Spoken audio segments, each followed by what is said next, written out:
방심위 류희림 위원장의 가족을 동원한 청부 민원은 윤석열 정권의 추악한 민낯을 보여주고 있는 사건입니다. 그런데 가면 갈수록 점입가경입니다. 오늘 새로운 사실을 하나 더 공개하겠습니다.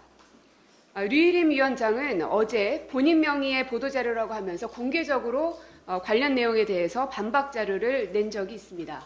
그 자료에 의하면 황성욱 위원장 대행의 단독 부의권 행사로 적법하게 심의가 이루어진 것으로 민원과는 무관하다라고 반박했습니다.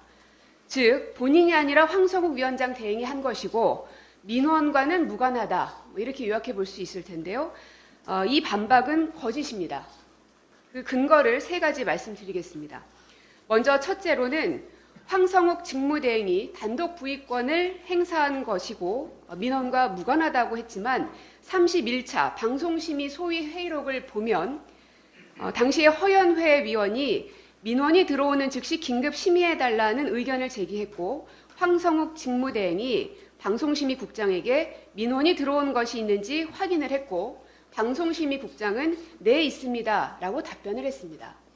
그리고 그 결과 MBC, JTBC, KBS에 대해서 긴급심의 안건으로 의결을 합니다. 즉 민원과 무관하다는 것은 거짓임이 이 회의록을 통해서도 확인이 됐습니다.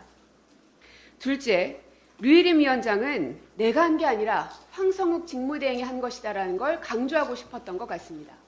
하지만 그 다음 회의차인 방송심의 소위 32차 회의록을 보면 이 또한 거짓입니다. 이 자리에는 류희림 위원장이 참석했음은 물론이려니와 이 건은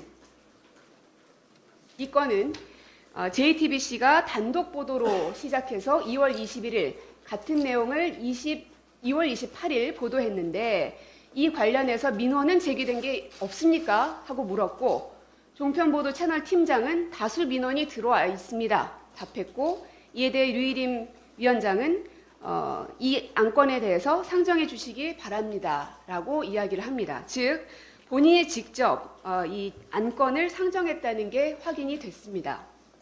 근데 더 충격적인 건 세 번째입니다. 뭐냐 하면 황성욱 직무대행이 31차 회의에서 했을 때에는 3월 7일자에 대해서만 긴급심의 안건을 의결을 했습니다.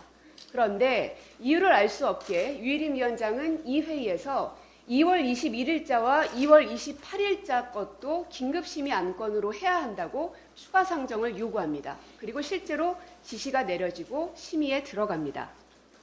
근데 충격은 바로 이 2월 21일, 2월 28일 이 근거가 되고 있는 이 민원 누가 넣었는지 아십니까? 바로 문제가 되고 있는 류희림 위원장의 아들과 동생 등입니다. 막장 드라마를 보는 것 같습니다. 파렴치한 행각을 하면서도 부끄러움을 모르는 모습을 보면서 경악을 금할 수가 없습니다. 류희림 위원장은 코너에 몰린 사람처럼 난사를 하고 있는 것 같은데요.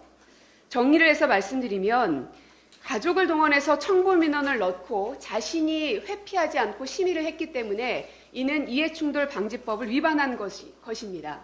여기에 대한 고발을 진행한다는 건 이미 말씀드린 바 있고요.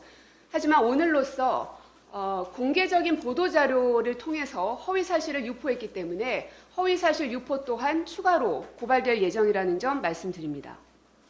그리고 한 가지 더, 현재 류희림 위원장은 공익신고자를 특별 감사하겠다고 겁박까지 하고 있는데요. 만약 위원장 직권으로 해당 내용을 지시하는 순간 직권남용으로 또 하나의 고발사항이 추가될 거라는 점도 명심하시기 바랍니다.